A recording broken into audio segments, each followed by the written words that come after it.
Hello and welcome to a live Kerfefe break on D Program with Keri Smith. This is a new channel. We've only been around 3 months now, 3 months, and we're almost at 10,000 subscribers. I'm so grateful for everyone who's been hanging out with us and telling people about the new channel. If you like the show, consider hitting like. If you don't like it, you can hit don't like, but no one will know because it doesn't tell us anymore. And what else? Just one announcement. I have a speaking engagement coming up in Austin. So if you guys are in the Texas area, June 10th, which is a Friday, I'll be speaking at the Austin Public Library with Megan Murphy and Michelle Evans and a few other ladies. It's going to be a whole discussion about women leaving the left and the different places we end up. So I'll drop a link to that in the description here. I won't keep my guest today waiting. You guys may recognize him from one of the first interviews I did on this new channel. He's a marriage and family licensed therapist, and he also is a board member of a nonprofit that's called Walk the Talk America, which is all about mental health and firearms. Please welcome Jake Wiskerchen. What up? Did I get?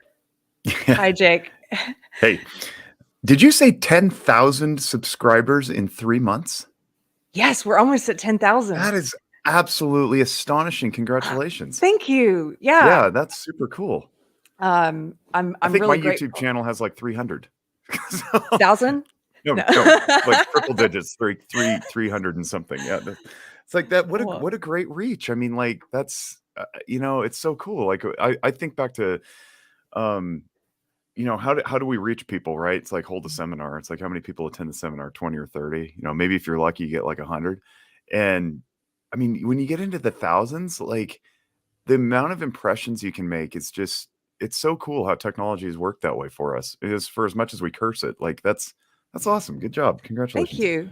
Yeah, I heard Jordan Peterson talking about that a few years ago about how with so many people watching alternative media, right, and watching podcasts and stuff on YouTube, that eventually he sort of envisioned the university just moving online. But then you have to figure out how to credential it and everything. But I think it would also hopefully make it less expensive. Probably not. Yeah, I heard the same. I heard that. I think it was a Rogan interview. I think it was probably the second time you appeared on Rogan. It blew my mind. And I mean, I was taken with Jordan Peterson the first time I heard him on Rogan back in like late 2016 before things really blew up. And the second time when I heard him talk about that, I was like, this dude's brilliant. Yeah. And I fell in love. Yeah. I don't remember if we talked about this the first time, but he helped me change my whole life. Everything.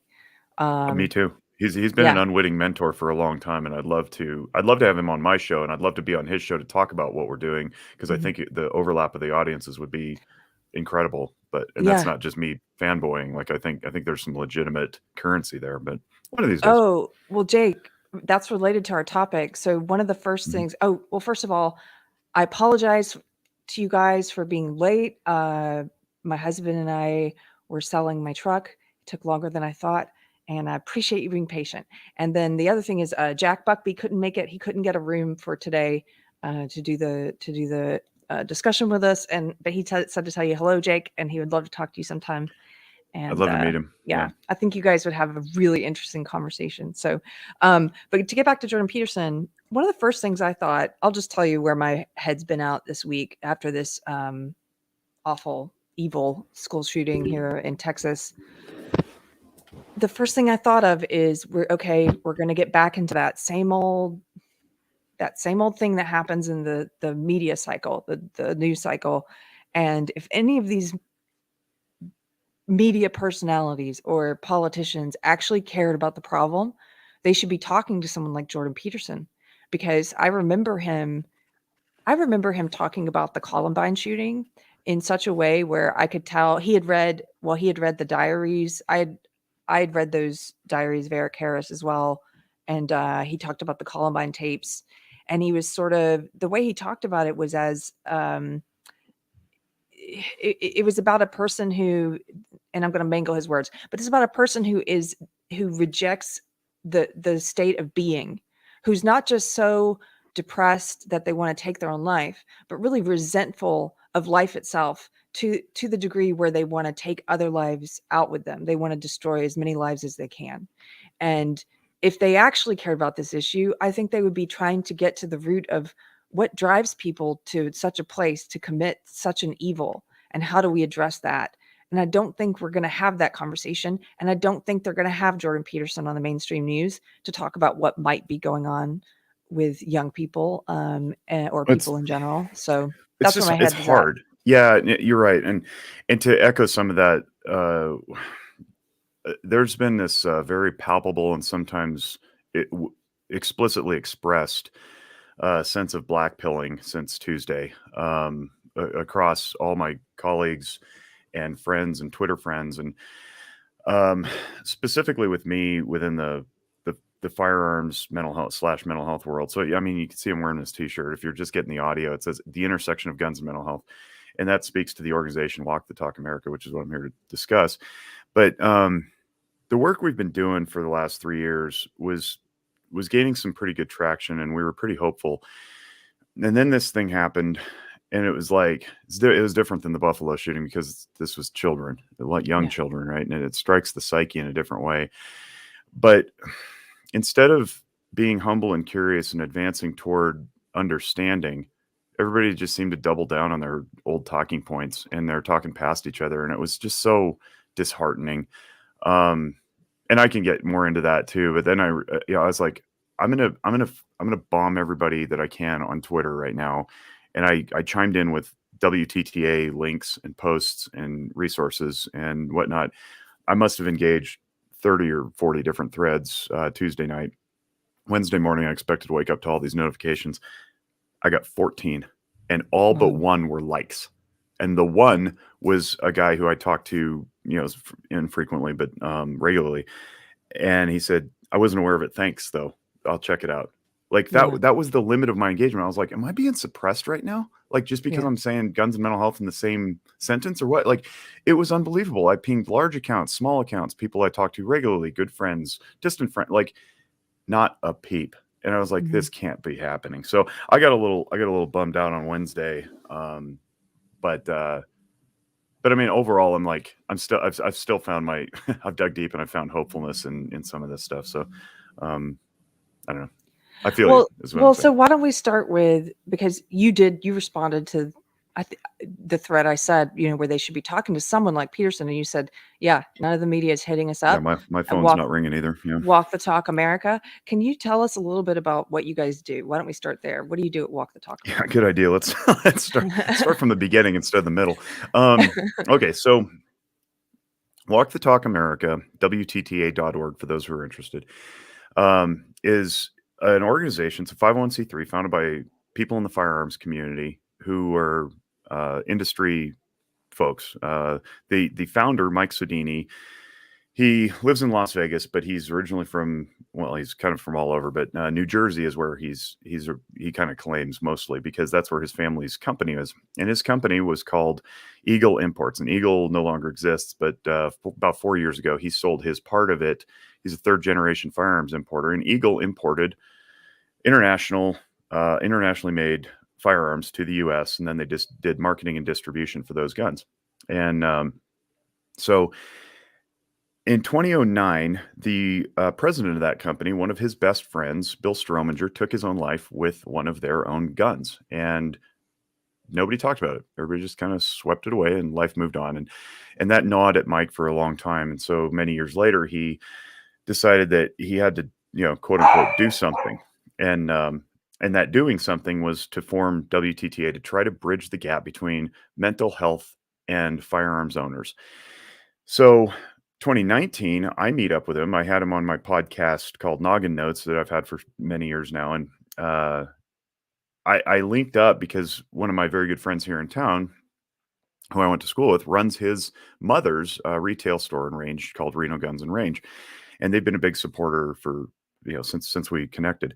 But Jordan turned me on to WTTA. I reached out to Mike. Mike and I had a podcast, and then we became best friends because I realized I'm a gun owning practitioner and I have to come out of the closet and own this space because nobody I knew was doing it. And it turns out now 3 years later, I still don't know too many people who are doing it because there's stigma on both sides. There's stigma in the firearms community about going and getting help because they think that I have some magical bat phone to the government that's going to tattle on them and steal their property. And on the flip side, mental health practitioners don't really express any interest to understand gun owners. And so when gun owners come in for care, we tend to be awkward and clunky with our language when we spook them and scare them away, and then nobody gets help, and then they take their own lives because they didn't get help. So I had to step forward and say, I don't really care what people think of this. I'm going to own this space of doing both. So since then, I have helped create some curriculum for practitioners to improve their cultural competence of what gun culture is, and it's not what you think it is. I don't care. I don't care what you think right now. It's not that. Okay. I've learned a ton. I've been a lifelong gun owner, but I was never really into the community until meeting up with these guys. And I've learned that it is vastly diverse, probably more diverse than the healthcare community itself. The gun culture. The gun community. Yep. So it's far from the middle-aged white guy with the beard and the belly. Yeah. It's every demographic you could possibly think of. And what else I've recently learned was that the NRA, for all its presence and money and influence, at its peak only had, and this number is probably overblown, had 5 million members. So if you assume that there's 100 to 110 million, now probably north of 130 million gun owners in America, you're talking at most that the NRA represented 5% of gun owners. Wow. So yeah, it's just really, there's a lot of myths that I had blown up in my head. I had to change my mind about a lot of things. And I invite other people to figure that out too, so that we can help people who need help. Then the flip side of that coin is to demystify counseling for gun owners so that they understand what to expect with regard to treatment plan and time limits on therapy and what we can and can't do and what the difference is among the post-nominal letters and the credentials, like what's a social worker versus a psychologist versus a marriage and family therapist versus a psychiatrist. And then try to bring help, right? And make it less spooky and less intimidating and drop some of the suspicion. Some of the other stuff we do, just to put a bow on this about the organization, is we have these flyers, and I'll hold one up here for those who are watching. It says, mental health, it's okay to talk about it. And then on the flip side, there's a white space for a local agency like mine. Mine is Zephyr Wellness. You can stamp it. And these sit passively on the counters at stores and retail stores and ranges, so that if you're in there shopping or waiting for your purchase to be checked out, your background check to come back, you can just pick it up and look at it and tuck it away. And on this flyer, it says WTTA.org/love. Take a free and anonymous mental health screening today. And gun owners love anonymity, and everybody loves free. So you can go to the website, take a free and anonymous mental health screening. There's 14 of them. A couple of them are in Spanish. And just see how you're checking out, right? See how your brain is ticking. We also have these flyers, a different version, but very similar, put into gun boxes and accessories packaging, so that when you buy a new firearm, for those of you who've never done it before, you open it up, the box, guns inside, but on top is like the warranty information and some other stuff, the federally mandated cable lock. And this is now in 19 different manufacturers' boxes, including Arms Corps, which now prints the screening right on the side of their ammo boxes. So we're trying to get people access to this care that they previously thought was spooky or of the occult or whatever it is. Wristbands say the same thing, WTTA.org/love. So we're trying to do a lot in the realm of education conversation. So what are some of the reasons that gun owners might fear seeking mental health? I know some of these reasons, but I don't know all of them. And well, a lot of it is just cultural misunderstanding. So we're mandated reporters. There's teachers, counselors, healthcare workers. A lot of people are mandated reporters. And what does that mean? It means you're required by the state, if you're practicing with this license, whatever it may be, childcare, to call in suspicion of abuse or neglect or isolation, typically is the language, of vulnerable people. Vulnerable people tend to be children, the elderly, and the handicapped. So if I suspect abuse, neglect, or isolation, I have to report that to the authorities to make sure that we're keeping people safe. Other mandated reports include threat to harm of self or others. And so if I suspect that you're imminently presently going to harm yourself or someone else by taking a life, for example, I have to report that as well. So that gets twisted in the public sphere into don't go get help if you own guns because the counselor's going to connect anxiety and firearms ownership to conclude you're at risk. Now, some And of that is true. they're Yeah. afraid their guns might get taken away. Well, or they just don't want to deal with higher level of care. Yes, there are red flag laws, and we can get into that later because I know quite a fair deal about that as well. But they don't want to be judged or have to be forced into the hospital or have the ambulance take them to the acute care facility or whatever it is. So they just don't show up. And I've encountered this many times over with misinformed students, interns, colleagues who, come and they say, I heard that this 4-year-old goes shooting with his dad. Do I need to call CPS? It's like, please, God, no. Wow. No. Yeah. And they just don't know. They just don't know because they're gun ignorant, right? They don't know. They don't know that it's an inanimate object and it's not going to just jump up and start shooting people. And then of course I followed up with like, well, is the 4-year-old like firing? Is there an adult present? Like, what else do we know? It's like, no, he just said that he goes and shoots guns with his dad. All right, no, we don't make that call. No. And similarly, we've had people come into the office and contact us on social media as well who say, like, if I didn't have my guns, I wouldn't be alive today because they're therapeutic to me. I need to go shoot. It's a release. It's couple of cathartic. articles I posted recently about children who, through gun training and competition, have learned to quell some of their anxious or ADHD symptoms. One kid who's, I can share this later too, is diagnosed with autism, and he finds range time very effective in controlling some of his behaviors. So, guns can be very therapeutic because it requires a great deal of focus, concentration, discipline, just like martial arts. Breathing discipline. Yeah. Yep. Yeah. All of it. Yeah, so that's part of it, and then we get into the legal aspects of the new laws that have been passed over the last few years with regard to extreme risk protection orders, or ERPOs, ERPOs. So you think protection order, that's like a restraining order, commonly called in like the movies, and what it is it's the same type of deal. So if you and I are in conflict, and I hit you with a protection order, you're not allowed to come near me for a period of time. Well, the extreme risk protection orders read basically the same way, but except for people, it's firearms. So if I believe that you're a threat to yourself, and I can articulate this because I'm a family member, for example, or a law enforcement officer, I can petition a judge and fill out this petition and say, I think Keri needs to be separated from her firearms for a period of time. Then the judge rules on that, and then they can send the deputies to your door and say, please, Miss Smith, hand over your firearms. We're going to keep you safe.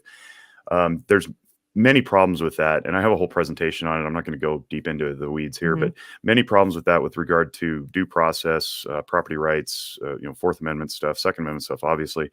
Right. And then in different states, those laws read a little differently. So most of them are copycats of each other. Nevada looks like Oregon's, looks like California's, for example, and they all say law enforcement or family member can file this petition. Well, New Jersey, for example, and I think Connecticut, if I'm not mistaken, they say any person, which then sends the message of like, well, it could be my clinician who red flags me and takes my guns. So that's another point of misunderstanding where people in my field, in my profession, need to understand that's not what we reach for first if somebody's in harm's way. The first thing we reach for is a higher level of care.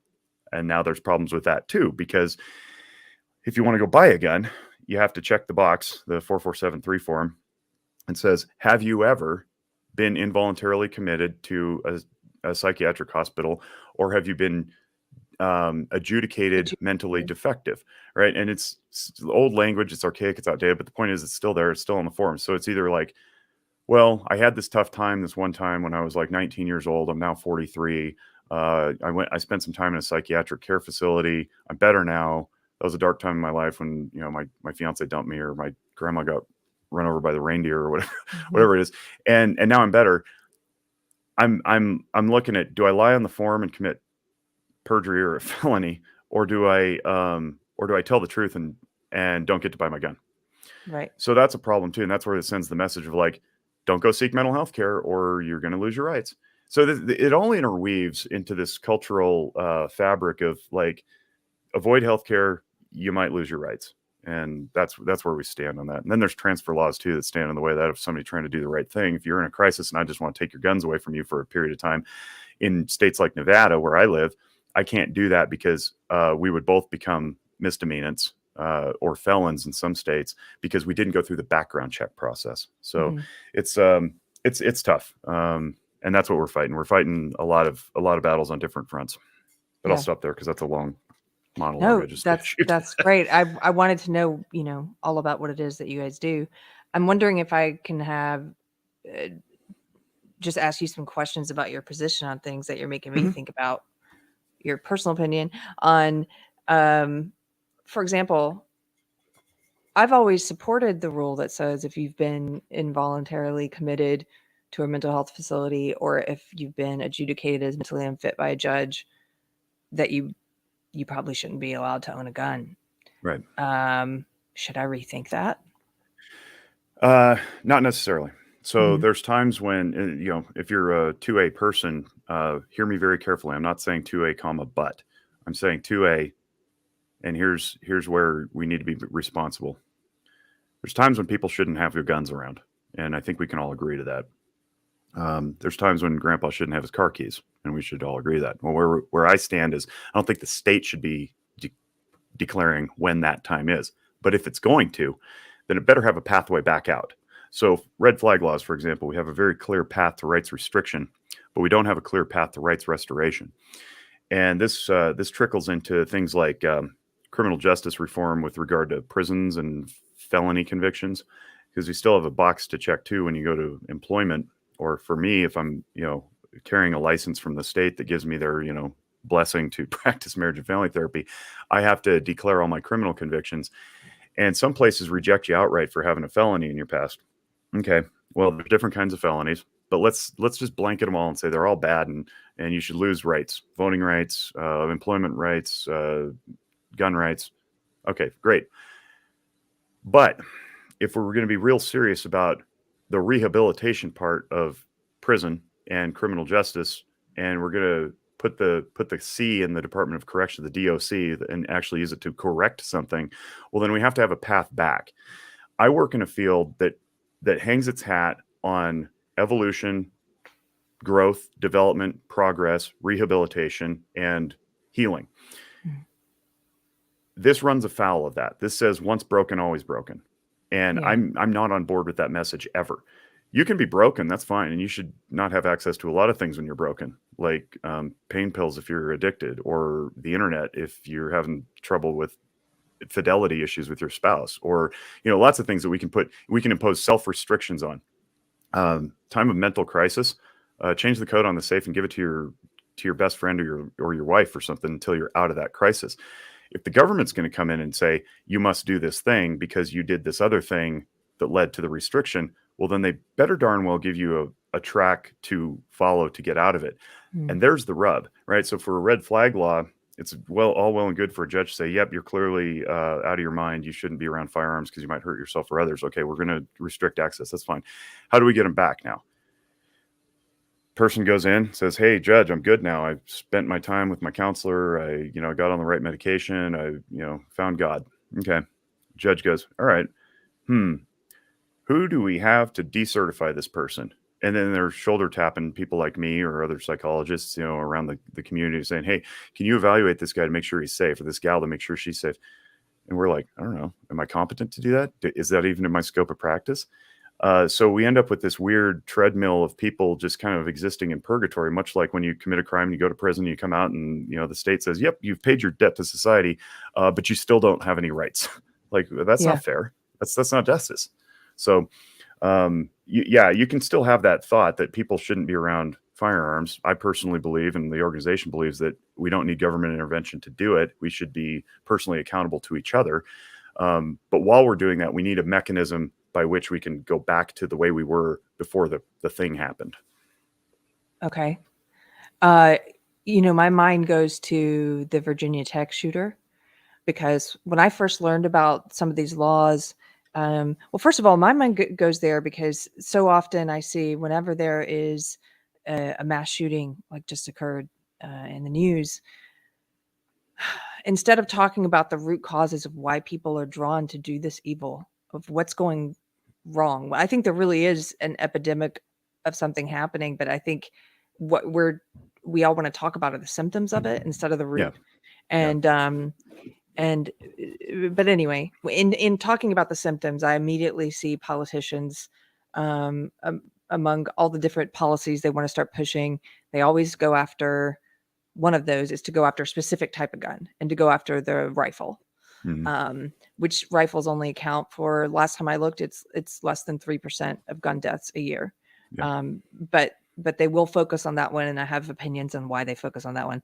But the Virginia Tech shooter didn't use a rifle; he used handguns, and I think up until the Orlando shooting, that was the worst in terms of casualties. I think he killed, I think it was 36 or something with handguns. And the other reason I think of him is because he had been adjudicated as mentally unfit by a judge, but he lived in a state at the time that did not report those records to NICS. Yeah. And so that's something that I thought I made my mind up on a few years ago. And you are giving me reason to think about it. Like, I do think that's reasonable to say, I still agree with it, but maybe there should be, if the government's going to impose it, then they should also give you a way out of it.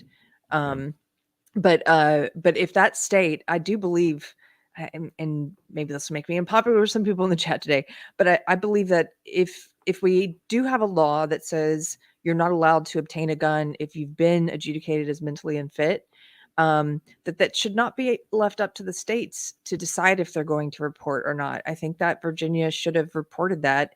And could that guy still have found guns some way illegally? Well, yeah, but why make it easy for him? A lot of these shooters are so antisocial. They're so awkward. They're not going to find, it's going to be much harder for them to get weapons if they can't do it legally. And if we already have that law that says he should not have been able to purchase that handgun, that's something I feel. There's all these people on the left who are wanting to, like, what can we agree on? I'm like, well, here's one little thing I think, which is, in my opinion, the state should be reporting those records. I don't know where you stand on that. Well, yeah, I mean, you're getting into repositories and sharing of information, and depending on your personal interpretation of what liberty looks like, some people are all for it because it's like all done under the auspices of information sharing and better healthcare and connecting systems and all that stuff, which sounds great. But the more you involve multiple hands in the pot, the less control you have over who can view it and so forth. And then where does it go? And yes, we have federal protections on exchange of information electronically. That's HIPAA. It's been around since 1996. 1P, 2 A's, by the way, for those of you spelling at home in HIPAA.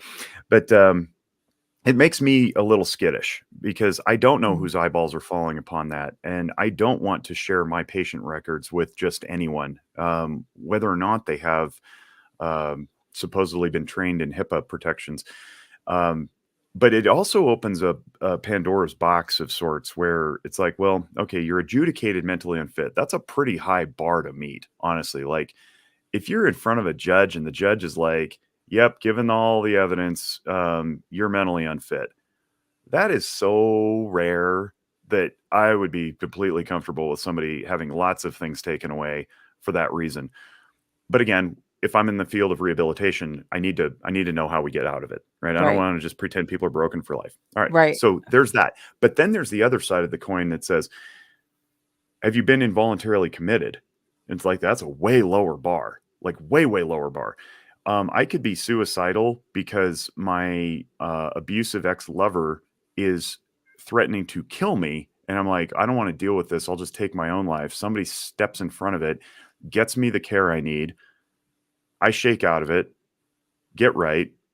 And now I'm not allowed to buy a firearm to protect myself from that same person who sent me into that situation in the first place. Like the domestic violence and sexual violence implications of laws like red flag and the 4473 form, the box check, are they have many, many unintended consequences. Waiting periods are the same thing. And, so Walk the Talk America at its core is a suicide prevention organization. I want to start moving that way too, because Mike, when he founded the organization, was all about finding the next mass shooter and stopping it, just the same as every other conversation on Twitter the last 4 days.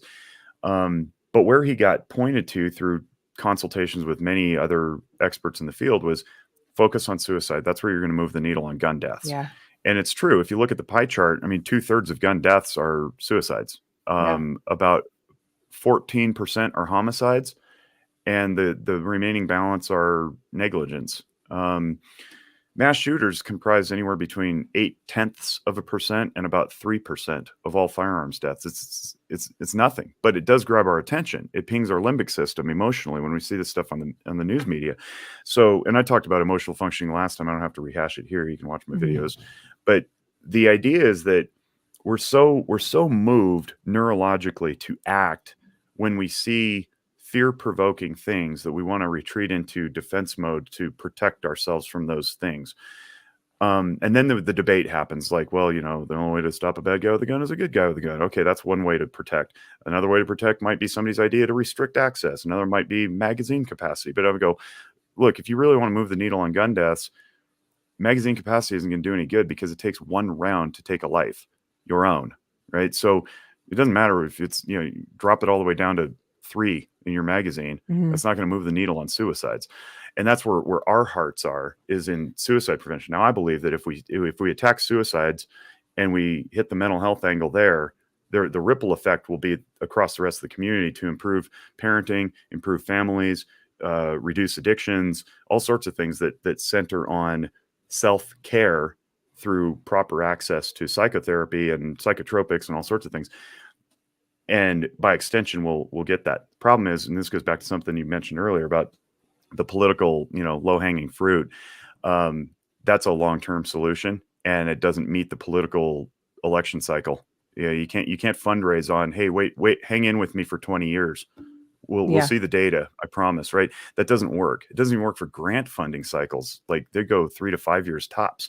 So it's just not expedient to be patient, and it also flies in the face of our instant gratification society that wants results right now. So it's just very, very challenging, and it's hard for people to buy into something that they can't see yet. Yeah.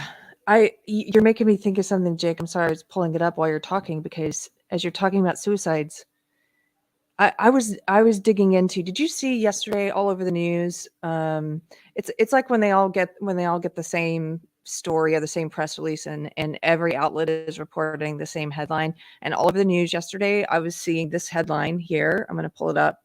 Let me see if I can figure this out. Share.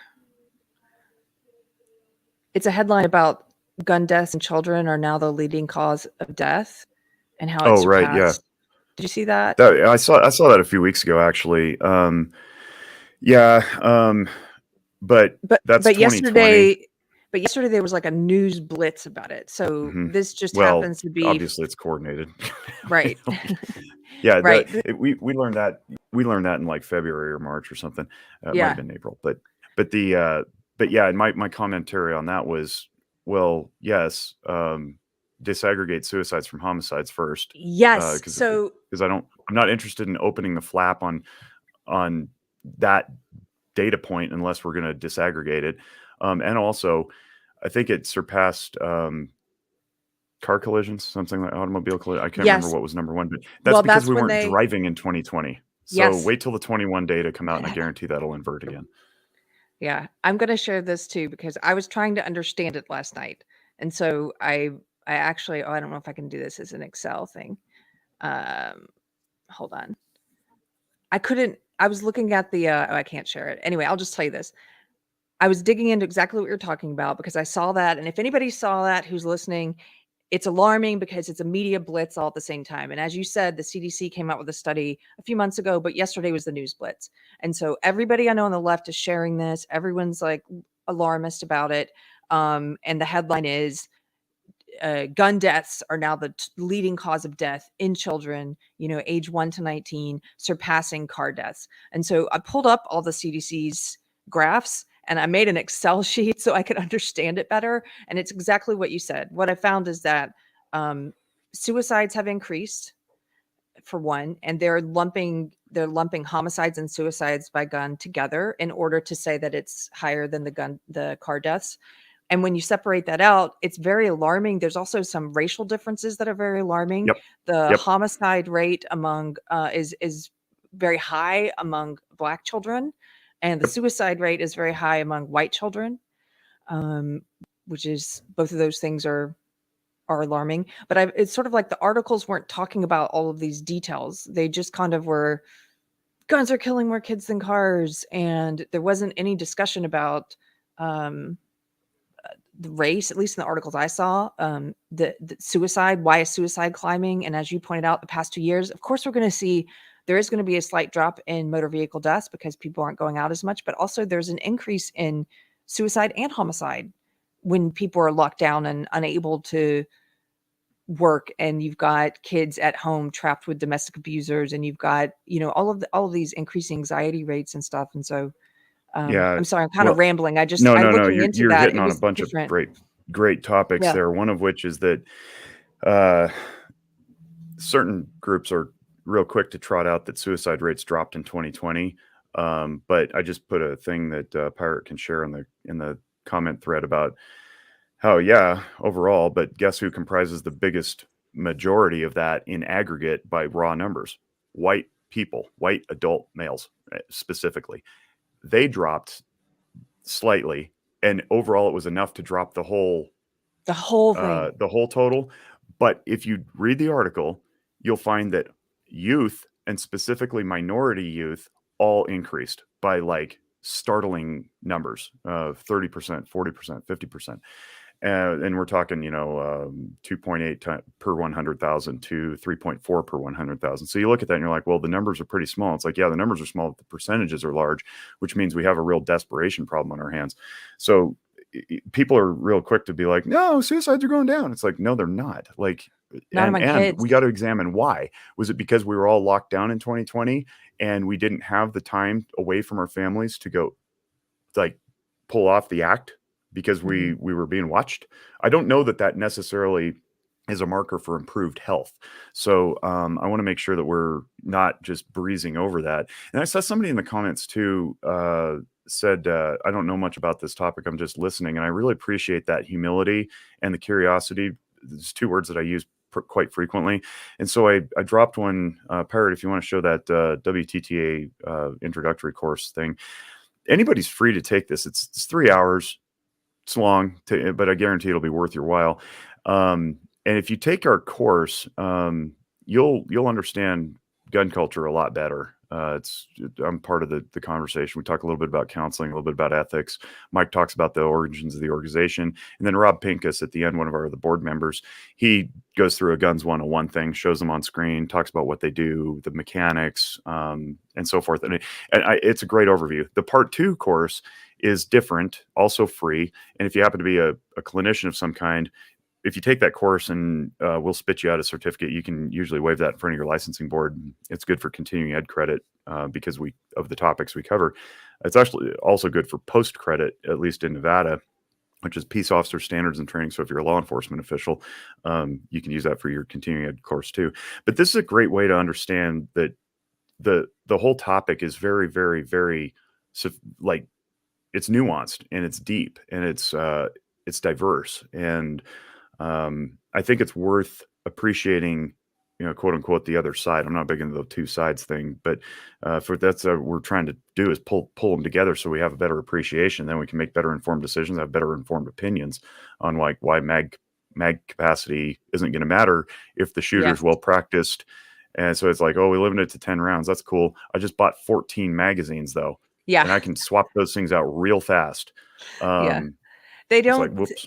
It's what I found, and if there happen to be, I know there are sometimes leftists who watch my show and disagree with me on a lot, and one of those people is now one of my good friends. But so if there's anyone hate watching right now who's not yet my friend, I'll tell you this: if you do want to make an impact and you do want to talk to people who own guns like myself, it's not a semantics thing to ask that you know a little bit about what you're talking about. It's really just people who know about guns can tell if you don't know what you're talking about. And so why does your Right. opinion matter?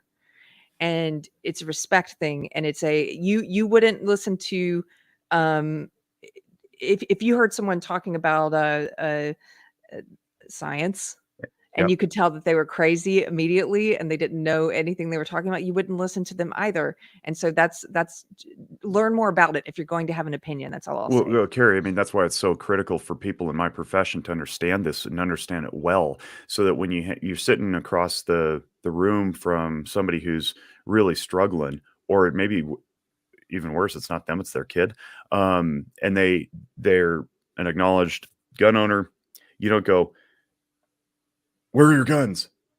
Right? And scare them away. You go, "So tell me about how you store your guns to keep them away from Right. unauthorized people." And then they go, that's different. I didn't expect that from you. Right. If It's you almost don't understand, it's clunky, and then you lose rapport with your patient, and then the patient doesn't want to come back, and then bad things happen. That's why it's important. And Pew Research from 2017, we know the number's gone up since then, said that 47% of Americans either own a gun or live with somebody who does. That's 1 out of every 2 people that's going to walk through your door. You can't afford to yeah, be ignorant about it. yeah, I completely agree. We do try to have, I know this is a heavy topic today. We try to have a bit of fun here once in a while. Do you mind if I read you something kind of funny I saw yesterday I don't about have this? fun. Sorry. Just kidding. We have a mandatory 1 minute of fun. Okay, no, this is exactly what I'm talking about. I'm in a couple of different groups on Facebook that I'm in a Democrats discussion group for my local community. And this guy posted, I thought this was really great, actually. This guy posted in the group, he said, guys, now he's posting to other Democrats there, guys, in order for us to win the debate on gun control and be taken seriously and respected by gun owners, and on the other side, some of you need to be educated on guns. I'm a firearm instructor and a licensed peace officer, and I've taken firearm certifications through et cetera, et cetera. So please take my advice. And then he puts this in bold. Do not say assault rifles or assault weapons. You are going to lose all credibility and you are only hurting the party as soon as you say that. The proper language is high capacity rifle, semi auto rifle, AR platform. He gives a couple of things you could say. Yeah. I've been fighting and testifying at the state capitol for safe storage, mandatory training and education, and several other common sense laws since 2015. I know my stuff. If you have any questions, feel free to contact me. Okay, so that sounds great, actually. I'm like, if you're going to have, because a lot of people in this group want to just like, I mean, maybe they want to do some things I'd agree with. I don't know, but they also want to do things I know I don't agree with, like ban rifles. First comment um, is, oh, no, here. I get so tired of the nomenclature stuff that gets thrown around. And honestly, it feels like it's just a distraction.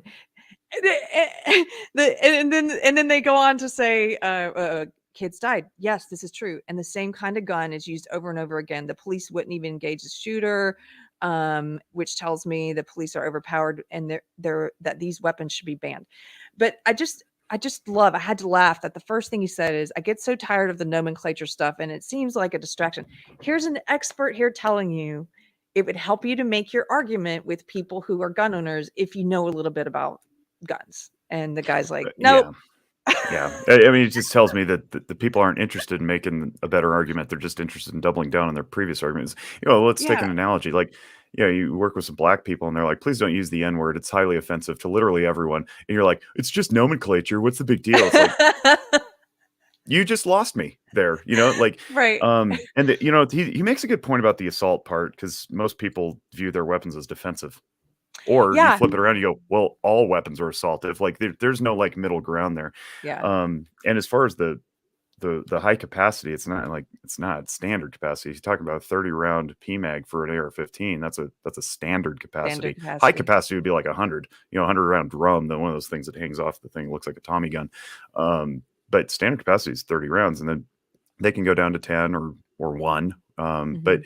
it's a little silly. And really the only difference in mechanical function between the AR and a pistol, a semi-automatic pistol, because they're both semi-automatic, is one is longer and it looks a little Mhm. scarier, and the bullets are a little thinner, and you see all this in the presentation that Rob does. It goes a little faster, travels a little further.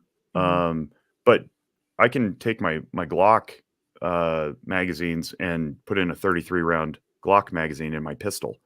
So it's like, well, what's the difference between that and the AR? The AR looks scarier or what? Right. And that's basically it. It's like it looks like it belongs on the battlefield, which I go back to emotional functioning. What emotion is compelling you to do what? Yes. Learn about the mechanics. If you want to ban an AR, you're going to have to point to some unique feature on that platform that invariably will ripple across 90% of modern firearms. So at that point, you might as well just like repeal the Second Amendment, say the government doesn't have a duty to protect your Yes. freedoms, and then let's live in that utopia for a second. We'll live in that magic wand paradise. How do you go confiscate the 300 and some million guns that would fall Yeah. under that? That's war, you know. It is And good war. luck getting the 75% legislatures to approve it. When This, I just got done telling you that half of America owns guns, it's like yeah. this is not going to happen. So we got to meet this problem where it is, not where we think it should be. I absolutely agree, Jake. And that's sort of where I'm at now when I do, and I'm grateful I have people in my at least in my Facebook world. Facebook's so different from Twitter. It's, I don't know, even if I don't know people, I've just met them online or they follow me or whatever, I still feel like it's more of a like a family type place, and you can I haven't have been on for almost a decade, so more I wouldn't know. conversations. But occasionally I still have people who would disagree with me, and there have been a couple the past few days about gun stuff. And I do get to that point with them where it just doesn't, if they know about guns and they think it out, I don't understand the reasoning behind it. Because if you're targeting, as you just said, if you're targeting um, AR-15s, they only count for like less than 3%. And that's all rifles, not just AR-15, not just Yeah, the ones that's they low call hanging assault fruit. rifles. It's feel good It's right. stuff, and it's like it doesn't do anything to do It doesn't anything, do anything. but it sure scores political points, right? And Right. so I actually have an answer to that. It has to do with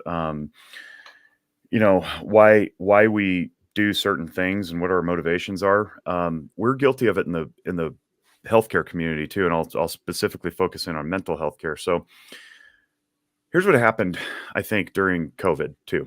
COVID, gun control, healthcare. It's a whole bunch of things that could follow this format. So check this out. All right, patient walks into my office, and I say patient, not client, because client sounds transactional.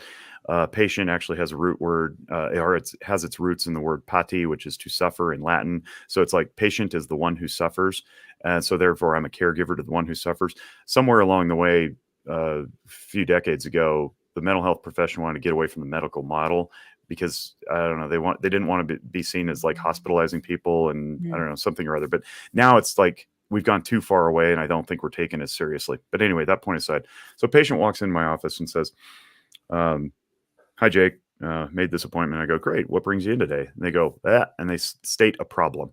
Great. We have a problem, and we will put that at the top of the list. Now, I go, "What do you want to do about that?" And now we have a goal. And then I help them formulate objectives to the goal, smaller, achievable things. They should be time limited and they should be measurable in some way, even if it's personally measurable. And then below that, we have intervention to the objectives to achieve the goal to solve the problem. Okay, COVID comes along. It's like interventions. It's like, what are we trying to do here? We never agreed on the goal. Was the goal zero COVID, or was the goal to stop the spread, or was the goal to keep people safe, or Yes. keep them out of the hospital, or keep them from dying? We don't know. There's like 17 different goals, but boy, we sure had the interventions. Okay, gun violence. And I don't really have a problem with that term. I have a problem with what it means to various people, because we take suicides and we throw them in there. It's like, well, I guess technically we could define self-violence as suicide. So maybe, okay, fine. But I'm not really interested in that. I want to separate out suicide. So, but we'll just call it gun violence. I'll meet him there for that sake. What's the problem? Is the problem death? Is the problem premature death? Is the problem something else? Because we already have laws that prevent a lot of that stuff on the books. So we have to define the problem. And then we got to go to the goal. How will we know to get there? How do we measure it? What's the time limitation on this? And then we got to go to the objectives. But nobody does that. We just go straight to interventions. Like ban high capacity magazines. It's like, what's the objective and what's the goal and what does that solve the problem?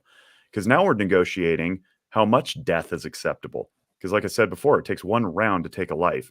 You don't need 30 if I'm talking about suicides. And of the 43,000-ish firearms deaths annually in America, 28,000 of those are suicides. So it's like how much is a mag capacity ban or limit going to affect that number? How much is it going to affect the criminals who already don't obey the laws? We have to define the goal first. Unfortunately, it's really hard to define a goal when there's political aspirations on the table. So I want people to get really logical about this, and I want them to get logical about when they go into mental health treatment, for example. Like, specify your problem area, then go to the goal, then go to the objectives, and then go to the interventions. Medicine might not be the thing. Exercise might not be the thing. Might be a combination of the two. Might be listening to music. Might be just vulnerability and acknowledging you need help and connecting with your spouse or something. So we got to get precise with how we address these problems, not just start addressing them because it feels good. Yeah. I just want to put this chat up. Rami said, sometimes help with small goal formation is just what is needed. I like the way you think, Jake. You should almost get paid to help people think things out like that. Boy, I think I'm doing this for free for you. Right. I have a question about what you do with Walk the Talk America when it comes to working with therapists, because you talked a little bit about how you're reaching out to the gun community. When you work with mental health professionals and you have this training, this curriculum that you put together about gun owners, and do you ever take therapists out to the range for the first time? Or oh wow. Yep. So that's part 3. So let me tell you a story about the course when we first conjured it up. At the time, I was chairing my licensing board, and that put me in connection with a whole bunch of other licensing board people. So my board is the Marriage and Family Therapists and Clinical Professional Counselors in Nevada. So there's 2 licenses under one board. There's also social workers, drug and alcohol counselors, psychologists, doctors, nurses, dentists. They all have their own boards. And I was talking to the behavioral health people, and I said, what would be cool is if we did cultural competence course about gun culture. And the hesitation was palpable because they're like, I don't know, it's guns. I'm like, so, and then I spit out the 1 in every 2 statistic, and they're like, well, you kind of got a point. And I was like, yeah, can't squirm away from this. So I got the course approved for continuing ed credit for license renewals. And the first course was, I don't know, 12 or 14 people. The second course was 12 or 14 people. And we did it at the range, and it was 3 hours, and we kind of raced through everything. They got to shoot at the end. It was pretty cool. It was powerful for people who'd never done that before. And we had it all set up. That was 2019. We had it all set up for March of 20 to go to Vegas. And then the world ended. And so we canceled that trip. But what was very cool was the University of Nevada, CASAT, C-A-S-A-T, which is an acronym for Center for the Application of Substance Abuse Technologies. They do more than that. They host programmings for people. And that's what we did. They reached out and we connected and said, hey, let's host this virtually. So the next one, this is super cool. The next one that we did had 74 people attend it. And it was all virtual, 3 hours, but no range, right? Because you're virtual. Right. The next one had 236 people attend. Wow. And so we were reaching more people across more states. It was sick. And then we're like, well, we got to do a part 2. So the second of those that we captured online is the one that's on our website. You could take that and watch us do the thing on the TV for free. And then the second one, the part 2. So there's part 1, part 2, and part 3. Part 2 is testimonials, 4 of them, from police officer who happens to be a marriage and family therapist intern also here in Reno. He's an embedded resource officer for the Reno Police Department. Retired U.S. Air Force sergeant who's a suicide interventionist also. Clinical social work associate out of North Carolina who's one of our board members, Eddie Davenport, who also was a first responder EMT. And then psychiatrist out of UC Davis, Amy Barnhorst, who chairs the Bullet Points Project, which is out of their university. And they deal with gun violence research and so forth. And they all gave their testimonies about language to use and not use when dealing with their particular demographic. It's really cool. And then part 3, if you take parts 1 and parts 2, part 3 is the range time. It's kind of like the lollipop at the end of the doctor visit. You get to go out and shoot all these different guns and handle them. And then what we do is we debrief, and we do a couple of vignettes along the way about what would you do if this person came in talking about a certain thing. And so we've only done one part 3 course, but it was I don't know, we got like 18 or 20 people. We had more signed up than weather conflicted. But we'd like to do another part 3, and that would be in person. So yes, we do that. And it's really cool to see people's minds change. Even the most anti-gun people come out going, you know what? I didn't have all this figured out. And that's not the point of the thing. It's not to change people's views. It's just to say, hey, maybe have a little more humility and curiosity so we don't chase people away. So it's been good. Unfortunately, the response from the gun community has been much higher, and more interest has been generated there than it has from the clinical community. Right. I'm That makes disappointed. I would like more clinicians to acknowledge they don't know what they're talking about, but that's hard to do for some of us, I Yes. guess. I wonder why that is. Maybe it's all the degrees. Yeah, But, it's tough. I mean, like for a profession that claims, non-judgmentalism and lifelong learning, we got a bunch of really certain people and rigid thinkers. yeah. It's yeah, whatever. I shared a photo recently of, a couple weeks ago or so of my rifle. When I was in LA, I was a licensed NRA handgun instructor. My friend it was called Hmm. Girls Gun Club. And then I didn't teach rifle. I just took classes in rifle. It was fun. Um, but somebody commented on it and they said something about, would your old self have ever believed you'd be owning a rifle? I was like, no, this is my old self. That was one way in which I was an anomaly in the social justice world, is because I'm from South Carolina, and all the men in my family would hunt. My dad was Army. I grew up Hmm. around guns, and so I experienced exactly what you're talking about. I know it's just an anecdote, but I used to take feminists, I used to take social justice warriors to the gun range, the ones who were open-minded enough to go, Yeah. and people who were very explicitly anti-gun, thought they should be banned. And it's sort of like a vegetarian having a secret piece of meat, it would be like that. They're like, they're like, I'm just gonna try it this once with you, only because I like Yeah, you. I'm yeah. gonna come with you. And more times than not, they would leave there. That would not be their only time. It would No. change your mind. And again, that's not the reason why you're taking people, but if you're open, and it's just one of those things of where you learn, well, hey, maybe it wasn't such a bad idea to be open-minded and to have that experience and get some knowledge. And not everybody changed their mind. It wasn't a complete 180, but it they definitely came away with a greater respect for the Second Amendment, and maybe had some of their stereotypes about gun owners changed as well. And that's what Um, we want. We just want people to be able to say, I don't necessarily agree with guns. I don't know if I approve of the Second Amendment, but I can get on board with what you're doing. mhm, I can back that, and so far it's worked pretty well. I'm not interested in recruiting people into the gun community any more than GLAAD is interested in trying to get people to go gay. You know what I mean? Or like mhm, a cultural competence training on ethnicity is trying to get people to join NAACP. That's not the point. We're not trying to convert people. We're trying to improve and augment knowledge and understanding so that we can have better, more robust, compassionate dialogue.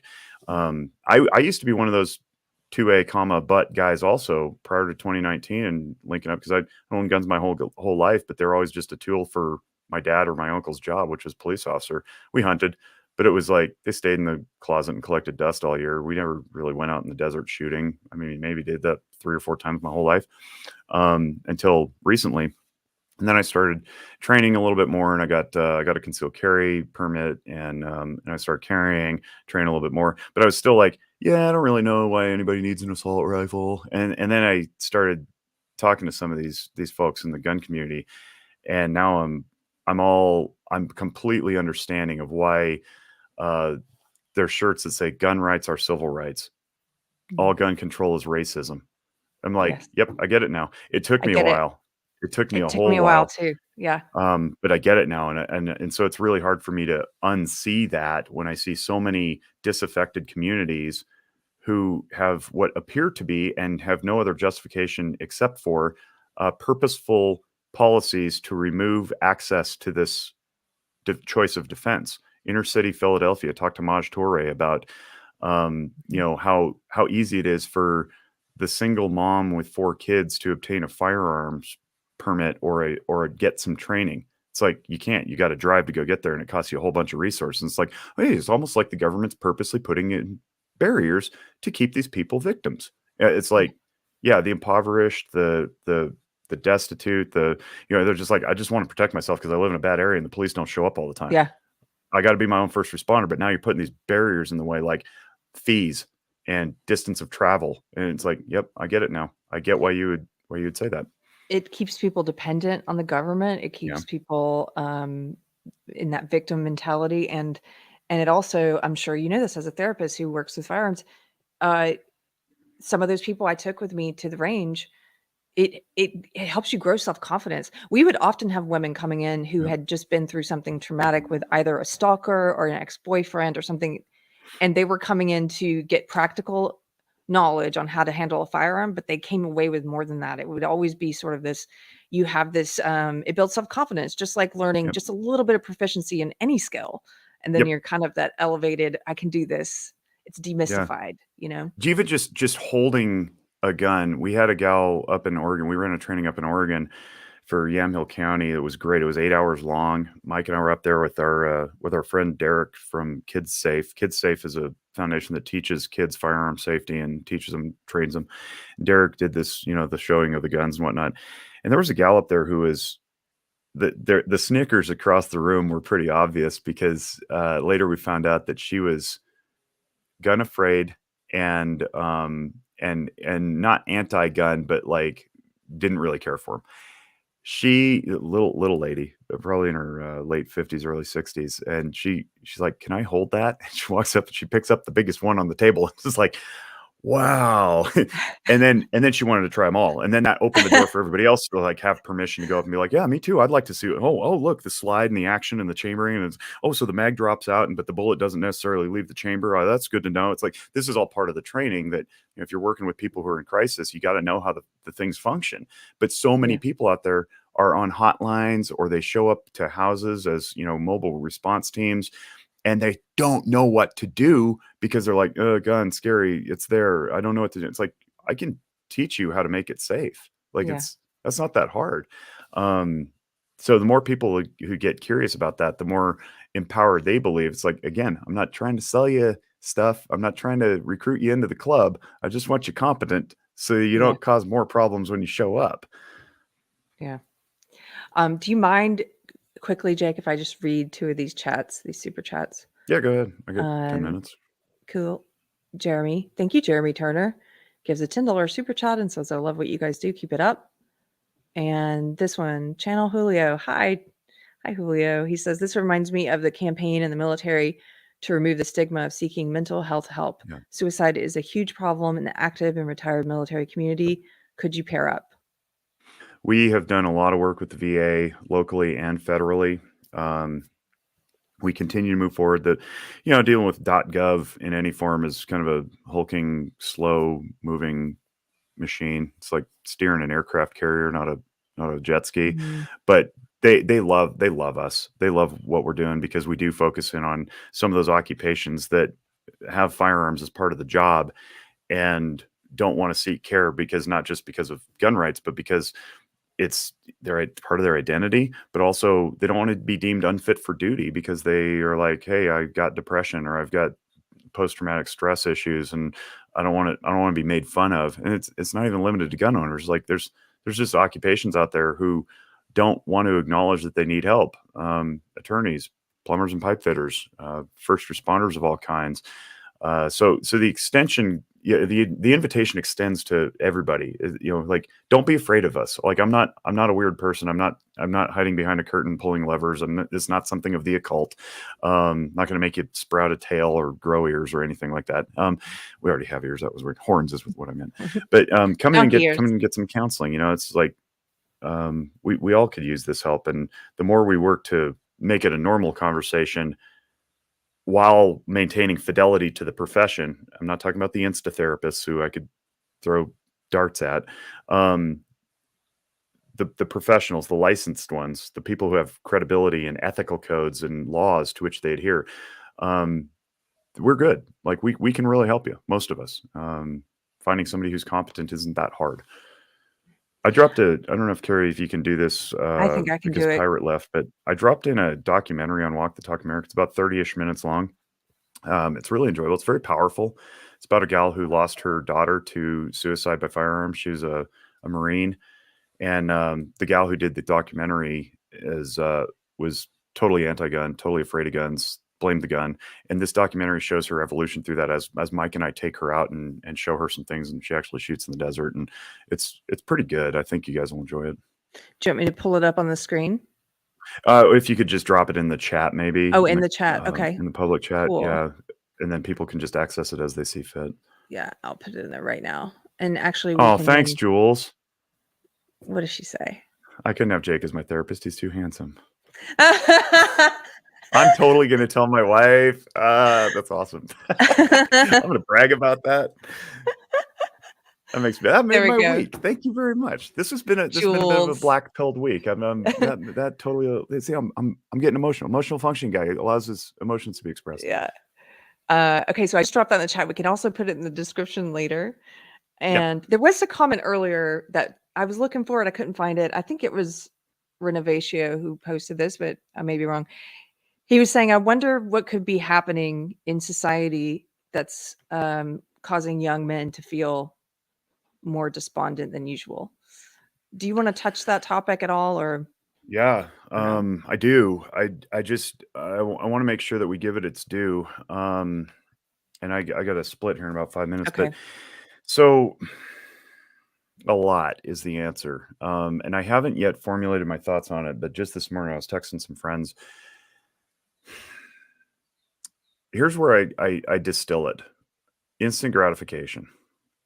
So what does instant gratification do, and where did it come from? Well, it disrupts our ability to tolerate distress.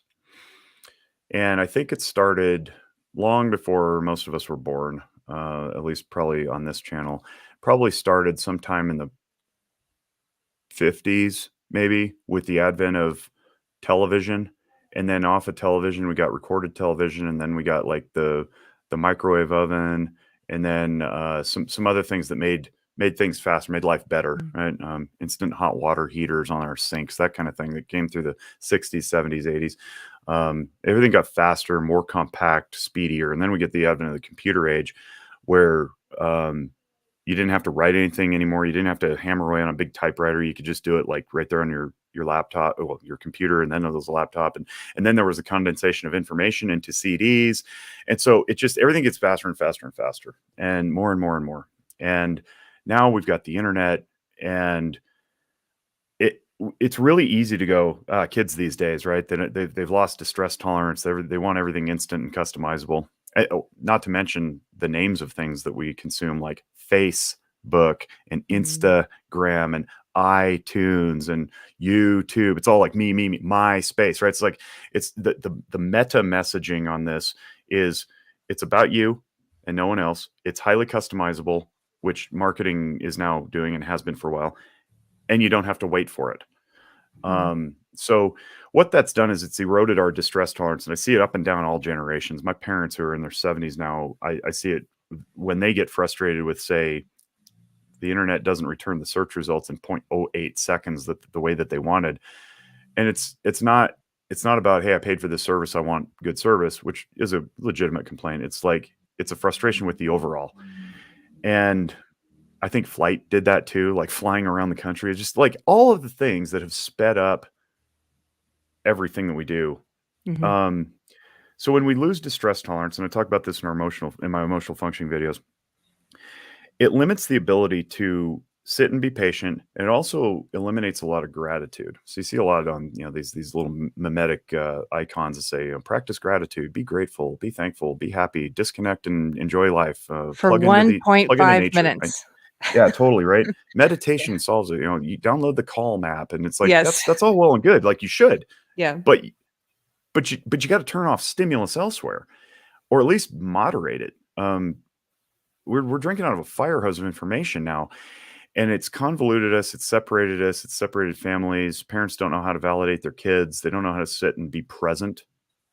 Just sit and be present anymore. I mean, I even find myself listening to podcasts on 2x or 2.5x speed now. I'm like, what am I doing? Yeah. And so what happens? Yeah, go ahead. You push the baseline higher. It used to be like baseline of like whatever information, 10 kilobytes per second, and now it's like, 30 is possible. It's 100. Now I'm up to a gig, and now that's what I expect. My brain thinks that it needs that just to be awake. We're gonna go camping this weekend up at a cabin that we rented, and I don't know if I can turn it off.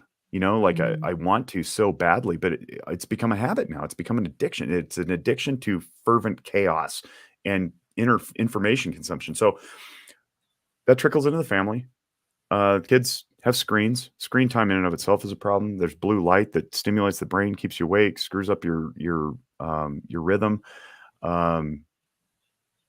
your circadian rhythm. I lost the word there for a second.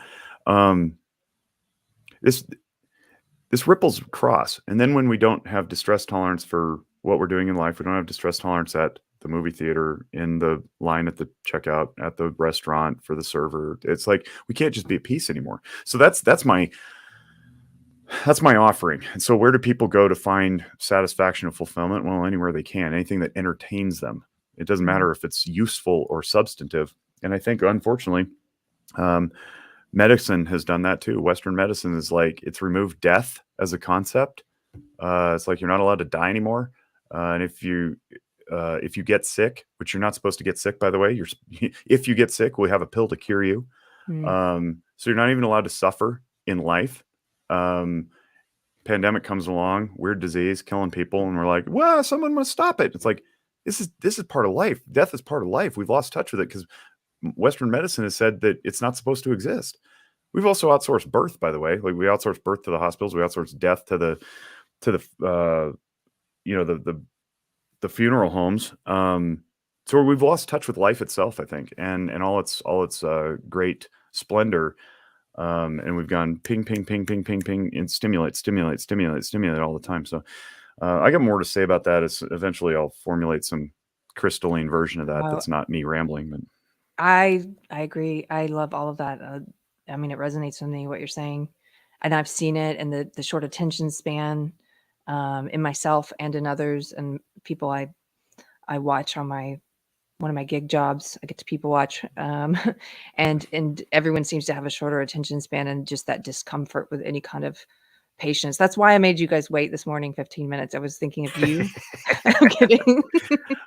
I'm sorry. I'm gonna drop in. I'm gonna drop in another video here from a gal named Catherine Booskill, who's a researcher with RAND. This TED Talk, she discusses why it's bad that we have such a fast pace in our society right now, and how we're not our brains are literally not evolutionarily developed to absorb it. It's basically what I just talked about, but she says it way better because she does it for a living. I'm just some guy with an opinion. I have the antidote, though. And the antidote is understand your emotional functioning better. That's why I'm such a big fan of emotional functioning. If you know how your brain works and you know your 10 core emotions, you can tolerate them better, know what they're trying to tell you, respond better to the environment, and then it improves things like vulnerability and intimacy within and among your group. So that's the antidote. And by the way, our groups, our tribes, are not supposed to be thousands or tens of thousands or millions. They're supposed to be like dozens. So that's an issue too. I definitely feel that. I'm just going to plug a book real quick, and I know you have to go. I recommended this to someone last night online who we were messaging, who's feeling like there's so much noise right now, and needs to take a break from being online and other things with all the news. And there's a book that these friends gave me for my wedding. If you're an atheist, you probably won't be interested. If you're a believer, it's called Every Moment Holy, and it's a beautiful book. Just physically, it feels like leather. I don't know if it's leather, but anyway, inside there's all these liturgies, these prayers that you can do out loud, and they're meant to be said out loud, and they're long, and the writing is beautiful. Like, the guy's almost a poet, and he has a prayer for everything, and it's called Every Moment Holy because it's got different moments in there. There's a prayer for being impatient standing in line. and I think see what volume it does 1 and is volume 2.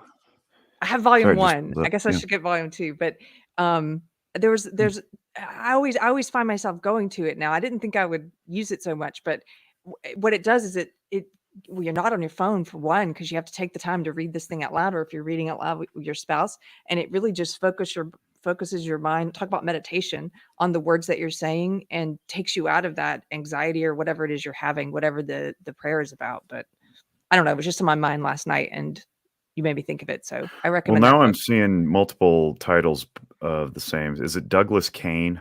Is that the one you're looking at? I believe so. Let me see. Douglas Kane McKelvey It's on and Ned Bustard. It's on my Because there's another one by a guy named Finn Meyer. I'm guessing it's the Douglas Kane McKelvey one. It's this one. Yeah, it's got Yes, Douglas Kane McKelvey and Ned Okay. Bustard. That's the one I have, volume 1. Okay. It's great. It looks pretty. Just a little. It is a pretty book. Yeah, there's all kinds of there's some ones for bad things you may be going through, and also good things that help you celebrate like ritual and take a moment to enjoy. There's one for morning coffee, like a liturgy for morning coffee. I'm like, okay. Jake, thank you so much Yeah, for my sharing your pleasure. time and wisdom with us today. Just tell people again where they can find the website, and we can have So it below. if you want to learn about the emotional functioning stuff, zephyrwellness.org, ZEPHYR wellness.org. And then just type in the search emotions or emotional functioning and pop right up. Walk the Talk America or WTTA.org is the guns and mental health stuff. And take free and anonymous mental health screening there. And then Zephyr has a YouTube channel where you can see some of my videos. There's one guy on it, but Zephyr has a channel. The guy is me. But Zephyr Wellness on YouTube. And then on Twitter, you can find me at Jake Wisk, JAKEWISK. It's my pleasure, my honor to do this because I want to keep people out of my clinic. Like I'm trying to work myself out of a job. So the more I can push this into the public sphere and help people solve their own problems, the better we all are. If I have to do literally any other work for a living to pay my bills, I'll be happy to because I'll be doing it in a healthy community. That's great. Thank you for everything you do. And thank you guys for hanging out with us today. Take care. Oh, the podcast. Did you shut it? Wait, what happened? Oh, sorry, the podcast. I forgot. We have a Guns and Mental Health podcast, and I have Noggin Notes, which is the other podcast. Yeah, so, okay. Oh, Play us Noggin out. Notes. Okay. Noggin Notes and Guns and Mental Health. Play us out. Hey,